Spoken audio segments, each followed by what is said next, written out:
I'm Alex Rondinan, and welcome to If History is Any Guide, the political and current affairs program on Bizz 99.9 FM Substitute Radio.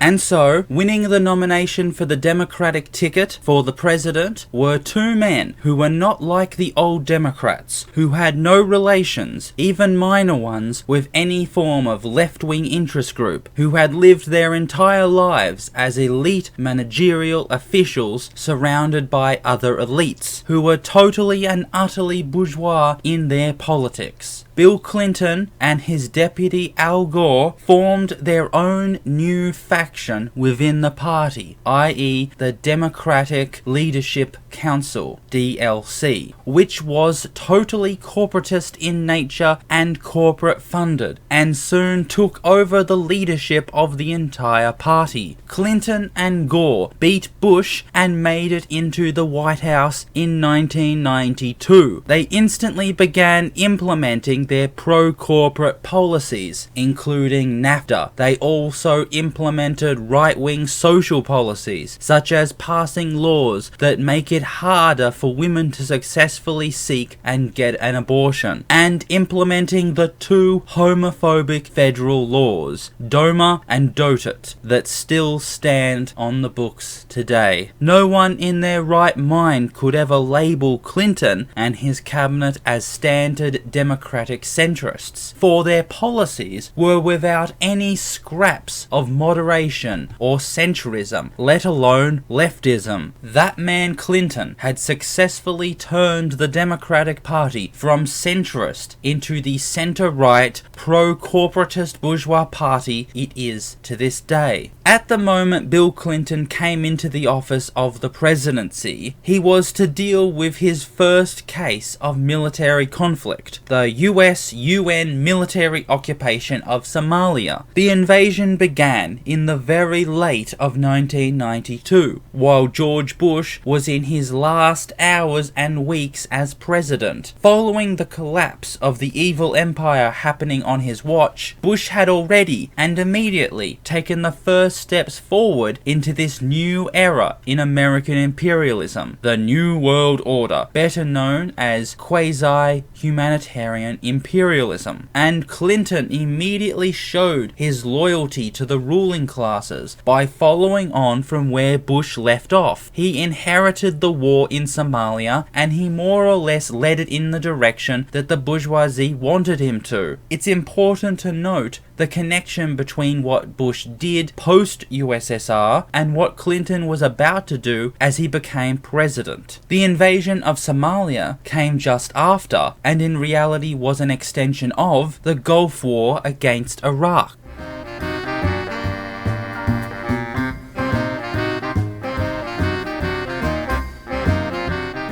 During the presidency of George Bush, the Cold War ended, which was seen by the Soviet Union and the Eastern Bloc collapsing. The world was almost totally freed from Stalinist, pseudo-socialist state capitalism. History had come to an end, as Francis Fukuyama so elegantly put it, as we would see liberal capitalism, as opposed to the USSR's communism, dominate over the entire planet and bring forth an end to all the world's conflicts. Ignoring the empty rhetoric from the blabbermouth pundits, seeing the end of the Cold War provided the opportunity from American imperialism to expand. Just like in business, there is competition of the market between two separate businesses, but then if one business goes bankrupt and shuts down, then the other one has total and independent control over the entire marketplace at that time. It's then simply a matter of adjusting the way in which the business gets done, changing the rules and buying up all the cheap capital, which will thus ensure that this monopoly they now find themselves in isn't temporary but a permanent one. The exact same thing can be said of the US from 1991 onwards. The second most powerful military nation in the world, and the only one that could possibly bring a relevant change to the former's hegemony, had been erased from the equation. The US was, from that date, the unchallenged and unrivaled single power over the entire human race. With the Soviet Union now disbanded and no longer a military or economic threat to American hegemony, and with no large country or coalition of countries able to come anywhere near being capable of posing any sort of a threat, this left the US in an unparalleled moment of both opportunity and worry. The opportunity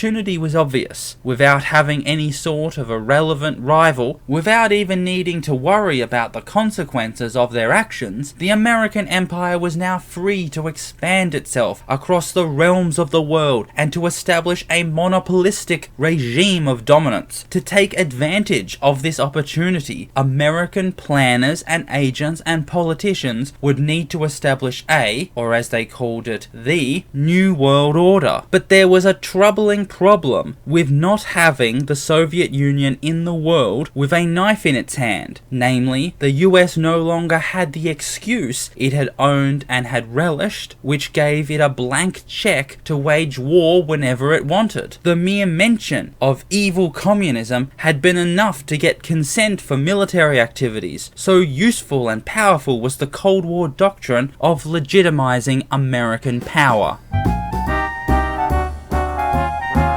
And that's all the time we have for today. You've been listening to If History Is Any Guide, the political and current affairs program on Bizz 99.9 FM Substitute Radio. Until next time, goodbye.